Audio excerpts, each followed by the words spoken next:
Hello and welcome back to Tangents on Cracked Spines. Look at me doing 2 weeks in a row. By the way, I am your host, Frankie. If you do hear some noise in the background, I apologize. It's hot. I've got my fan on high. If you are new here, welcome. Go back almost 20 episodes to start this book from the beginning. Speaking of, we are reading Dracula, because what do I do here? I read books that are in the public domain and let my ADHD go off on rabbit trails. And I don't edit them out.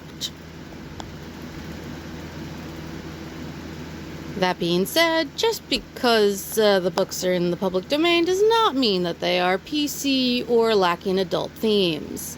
Listener discretion is advised. So, yes, we are reading Dracula. And in the last episode, everybody's mourning. Van Helsing is being cagey. And Jonathan thought he saw Count Dracula, but young, in London and had a mental breakdown. But it was only momentary. And with that, we begin.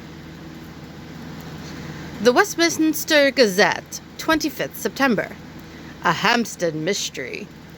The neighborhood of Hampstead is just at present exercised with a series of events which seem to run on lines parallel to those of what was known to the writers of headlines as the Kensington Horror, or the Stabbing Women, or the Woman in Black.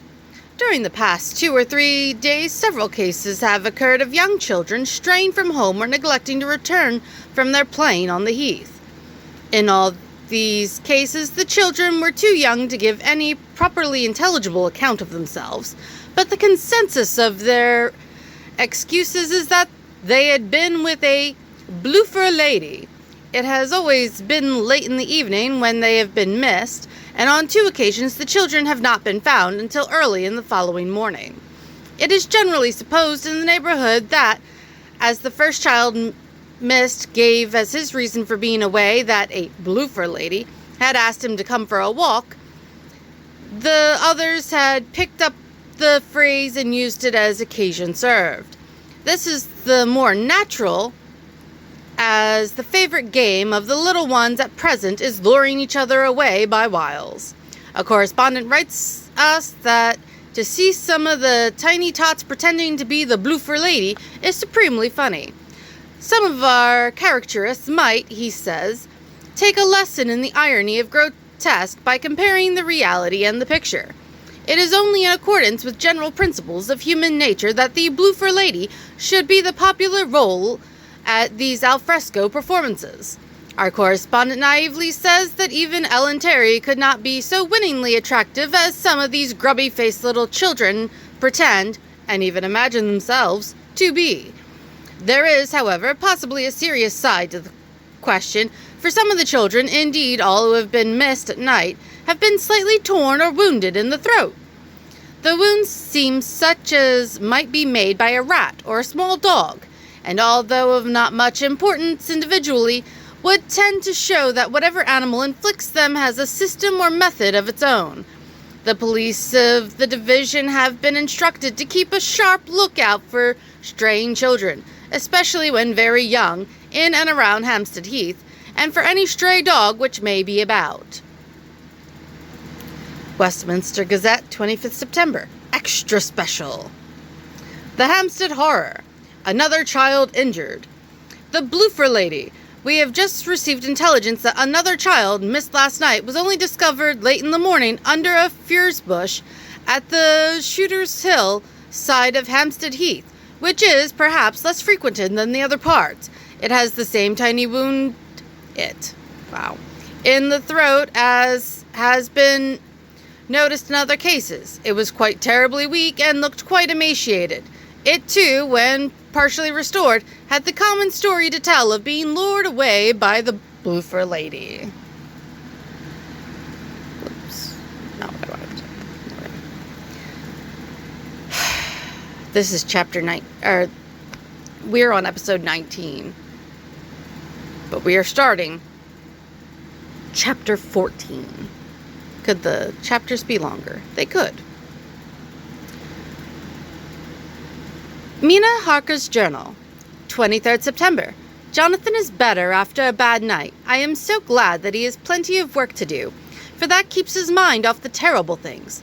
And oh, I am rejoiced that he is not now weighed down with the responsibility of his new position. I knew he would be true to himself, and now how proud I am to see my Jonathan rising to the height of his advancement and keeping pace in all ways with the duties that come upon him. He will be away all day till late, for he said he could not lunch at home.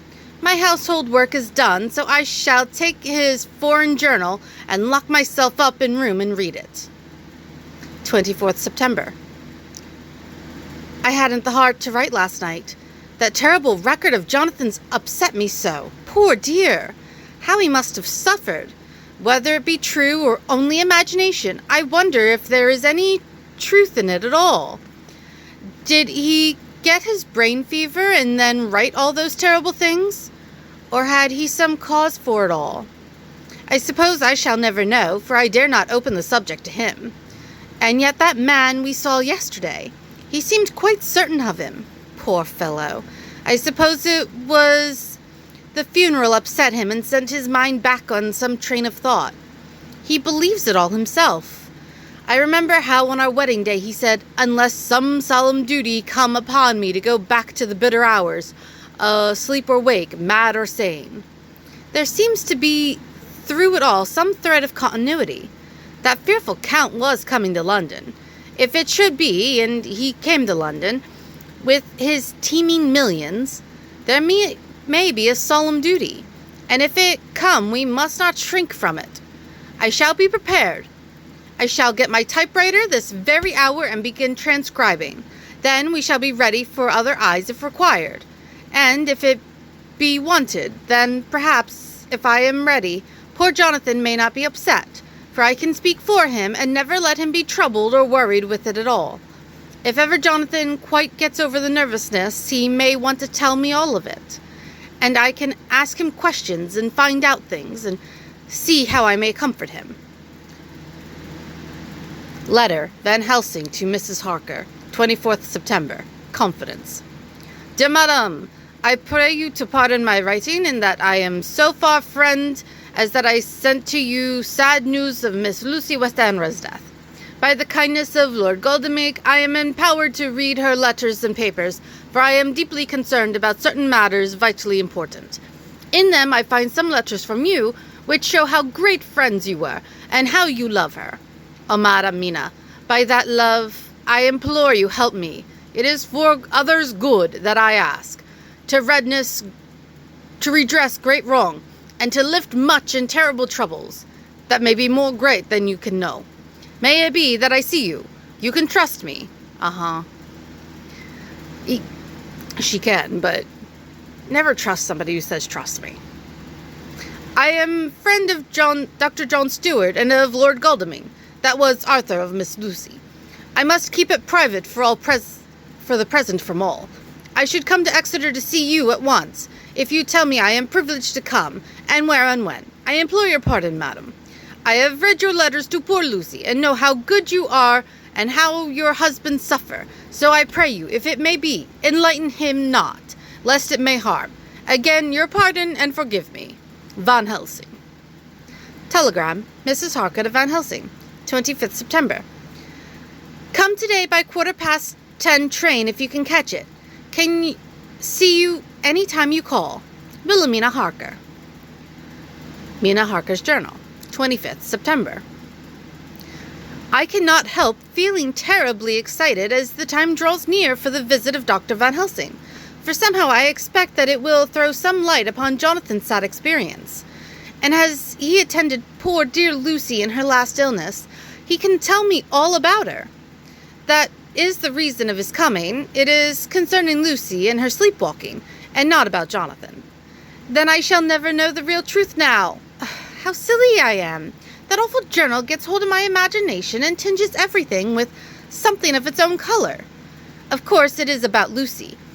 That habit came back to the poor dear, and that awful night on the cliff must have made her ill. I had almost forgotten in my own affairs how ill she was afterwards. She must have told him of her sleepwalking adventure on the cliff, and that I knew all about it, and now he wants me to tell him what she knows, so that he may understand. I hope I did right in not saying anything of it to Mrs. Westenra. I should never forgive myself if any act of mine... Why is it frozen?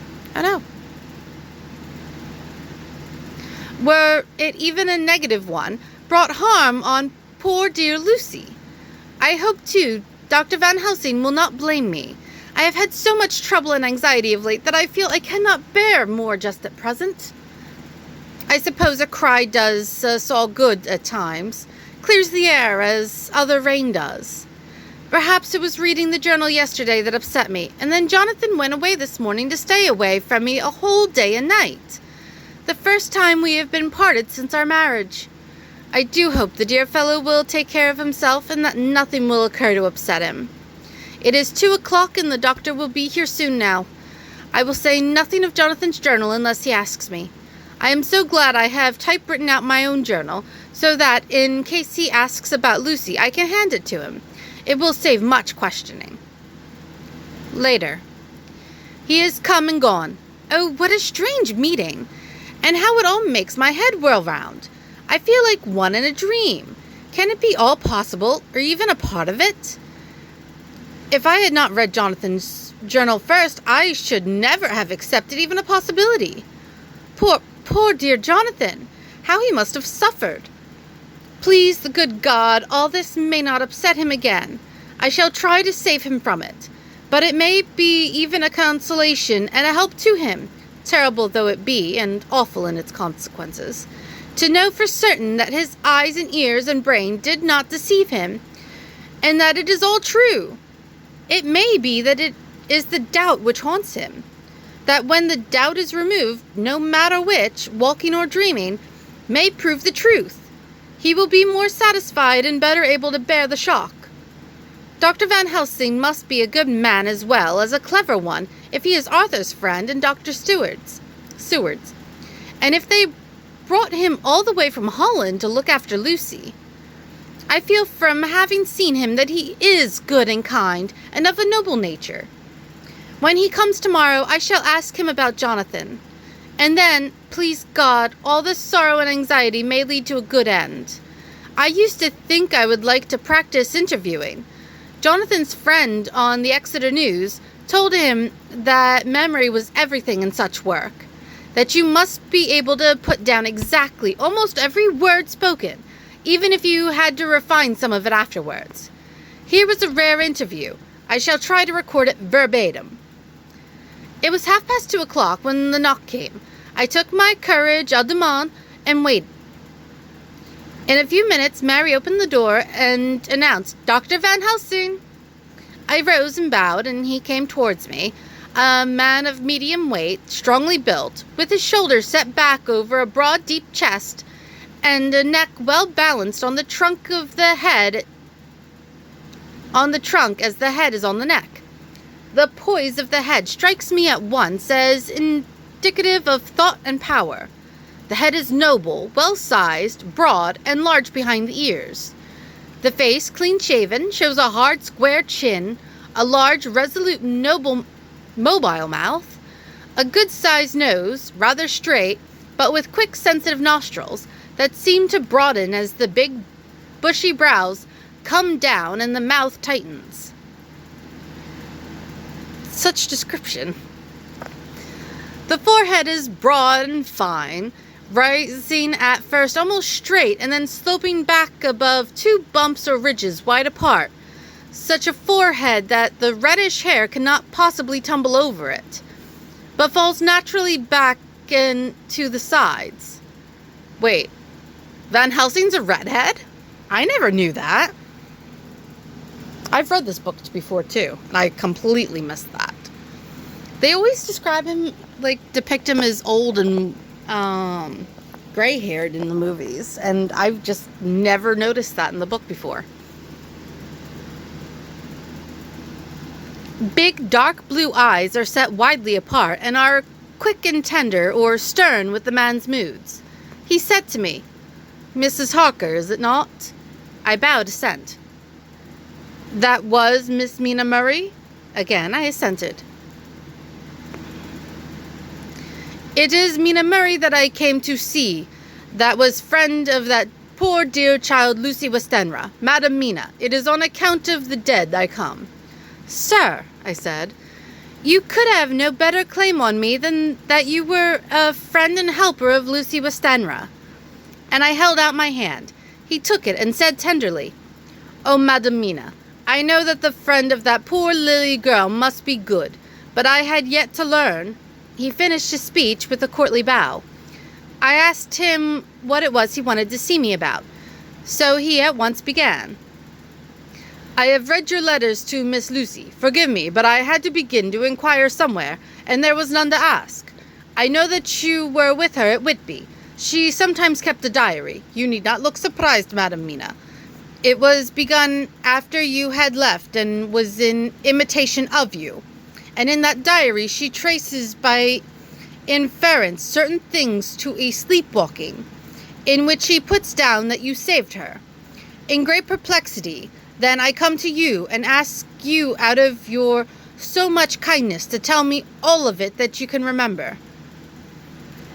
"I can tell you, I think, Dr. Van Helsing, all about it." "Ah, then you have good memory for facts, for details? It is not always so with young ladies." "No, doctor, but I wrote it all down at the time. I can show it to you if you like." "Oh, Madam Mina, I will be grateful. You will do me much favor." I could not resist the temptation of mystifying him a bit. I suppose it is some of the taste of the original apple that remains still in our mouths, so I handed him the shorthand diary. He took it with a grateful bow and said, "May I read it?" "If you wish," I answered as demurely as I could. He opened it, and for an instant his face fell. Then he stood up and bowed. "Oh, you so clever woman," he said. "I knew long that Mr. Jonathan was a man of much thankfulness. But see, his wife have all the good things. And will you not so much honor me, and so help me as to read it for me? Alas, I know not the shorthand." By this time my little joke was over, and I was almost ashamed. So I took the typewritten copy from my work basket and handed it to him. "Forgive me," I said. "I could not help it, but I had been thinking that it was of dear Lucy that you wished to ask, and so that you might not have time to wait, not on my account, but because I know your time must be precious, I have written it out on the typewriter for you." He took it and his eyes glistened. "You are so good," he said. "And may I read it now? I may want to ask you some things when I have read." "By all means," I said. "Read it over whilst I order lunch, and then you can ask me questions whilst we eat." He bowed and settled himself in a chair with his back to the light and became absorbed in the papers, whilst I went to see after lunch, chiefly in order that he might not be disturbed. When I came back, I found him walking hurriedly up and down the room, his face all ablaze with excitement. He rushed up to me and took me by both hands. "Oh, Madam Mina," he said, "how can I say what I owe to you? This paper is as sunshine. It opens the gate to me. I am dazed, I am dazzled, with so much light, and yet clouds roll in behind the light every time. But that you cannot comprehend. Oh, but I am grateful to you. You so clever woman, madam," he said this very solemnly. "If ever Abraham Van Helsing can do anything for you or yours, I trust you will let me know. It will be pleasure and delight if I may serve you as a friend. But all I have ever learned, all I can ever do, shall be for you and those you love. There are darknesses in life, and there are lights. You are one of the lights. You will have happy life and good life, and your husband will be blessed in you." "But, doctor, you praise me too much, and you do not know me." "Not know you? I, who am old, who have studied all my life, men and women. I, who have made my specialty the brain and all that belongs to him, and all that follow from him. And I have read your diary that you have so goodly written for me, and which breathes out truth in every line. I, who have read your so sweet letter to poor Lucy of your marriage and your trust, not know you, O Madam Mina, good women tell all their lives, and by day and by hour and by minute, such things that angels can read. And we men who wish to know have in us something of angel's eyes. Your husband is a noble nature, and you are noble too, for you trust, and trust cannot be where there is mean nature. And your husband, tell me of him. Is he quite well? Is all that fever gone? And is he strong and hearty? I saw here an opening to ask him about Jonathan, so I said, he was almost recovered, but he has been greatly upset by Mr. Hawkins' death. He interrupted. Oh yes, I know. I have read your last 2 letters. I went on. I suppose this upset him, for when we were in town on Thursday last, he had a sort of shock. A shock, and after brain fever so soon? That was not good. What kind of shock was it? He thought he saw someone who recalled something terrible, something which led to his brain fever. And here the whole thing seemed to overwhelm me in a rush. The pity for Jonathan, the horror which he experienced, the whole fearful mystery of his diary, and the fear that has been brooding over me ever since, all came in a tumult. I suppose I was hysterical, for I threw myself on my knees and held up my hands to him and implored him to make my husband well again. He took my hands and raised me up and made me sit on the sofa and sat by me. He held my hand in his and said to me with, oh, such infinite sweetness, my life is a barren and lonely one, and so full of work that I have not had much time for friendships. But since I have been summoned to here by my friend John Seward, I have known so many good people and seen such nobility that I feel more than ever, and it has grown with my advancing years, the loneliness of my life. Believe me then, that I come here full of respect for you, and you have given me hope. Hope, not in what I am seeking of, but that there are good women still left to make life happy. Good women, whose lives and whose truths may make good lesson for the children that are to be. I am glad that I may be of some use to you, for if your husband suffer, he suffer within the range of my study and experience. I promise you that I will gladly do all that I can for him, all to make his life strong and manly, and your life a happy one. Now you must eat. You are overwrought and perhaps over-anxious. Husband Jonathan would not like to see you so pale, and what he like not where he love is not to his good. Therefore, for his sake, you must eat and smile. You have told me all about Lucy, and so now we shall not speak of it, lest it distress. I shall stay in Exeter tonight, for I want to think much over what you have told me, and when I have thought I will ask you questions, if I may. And then you too, you will tell me of your husband Jonathan's troubles, so far as you can. But not yet. You must eat now. Afterwards you shall tell me all. After lunch, when we went back to the drawing room, he said to me, and now, tell me all about him. When it came to speaking of this great learned man, I began to fear that he would think me a weak fool, and Jonathan a madman. That journal is all so strange, and I hesitated to go on. But he was so sweet and kind, and he had promised to help, and I trusted him. So I said, Dr. Van Helsing, what I have to tell you is so queer that you must not laugh at me or at my husband. I have been since yesterday in a sort of fever of doubt. You must be kind to me and not think me foolish that I have even half believed some very strange things. He reassured me by his manner as well as his words when he said, Oh, my dear, if if you only know how strange is the matter regarding which I am here. It is you who would laugh. I have to pause. Alright. I have learned not to think little of anyone's belief, no matter how strange it be. I have tried to keep an open mind, and it is not the ordinary things of life that could close it, but the strange things, the extraordinary things, the things that make one doubt if they be mad or sane. Thank you. Thank you 1,000 times. You have taken a weight off my mind. If you will let me, I shall give you a paper to read. It is long, but I have typewritten it out. It will tell you my trouble and Jonathan's. It is the copy of his journal when abroad, and all that happened. I dare not say anything of it. You will read for yourself and judge. And then, when I see you, perhaps you will be very kind and tell me what you think. I promise, he said, as I gave him the papers. I shall in the morning come, so soon as I can, come to see you and your husband, if I may. Jonathan will be here at 11:30, and you must come to lunch with us and see him then. You could catch the quick 3:34 train, which will leave you at Paddington before 8. He was surprised at my knowledge of the trains offhand, but he does not know that I have made up all the trains to and from Exeter, so that I may help Jonathan in case he is in a hurry.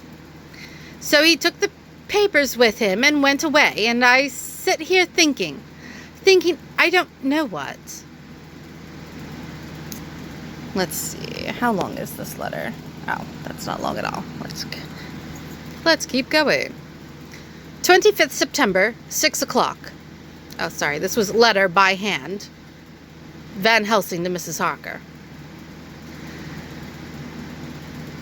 Dear Madam Mina, I have read your husband's so wonderful diary. You may sleep without doubt. Strange and terrible as it is true. I will pledge my life on it. It may be worse for others, but for him and you there is no dread. He is a noble fellow, and let me tell you from experience of men, that one who would do as he did in going down that wall and to that room, and going a second time, is not one to be injured in permanence by a shock. His brain and his heart are all right, this I swear, before I have even seen him. So be at rest. I shall have much to ask him of other things. I am blessed that today I come to see you, for I have learned all at once so much that again I am dazzled more than ever, and I must think. Yours, the most faithful, Abraham Van Helsing. Letter, Mrs. Harker to Van Helsing. 25th, 6:30 p.m. My dear Mr. Van Helsing, 1,000 thanks for your kind letter, which has taken a great weight off my mind. And yet, if it be true, what terrible things there are in the world! And what an awful thing if that man, that monster, be really in London! I fear to think. I have this moment, whilst writing, had a wire from Jonathan saying that he leaves by the 6:25 tonight from Launceston and will be here at 10:18, so that I shall have no fear tonight. Will you, therefore, instead of lunching with us, please come to breakfast at 8 o'clock, if this be not too early for you. You can get away, if you are in a hurry, by the 10:30 train, which will bring you to Paddington by 2:35. Do not answer this, as I shall take it that, if I do not hear, you will come to breakfast. Believe me, your faithful and grateful friend, Mina Harker. And we're moving into a journal bit, so I will leave that for tonight.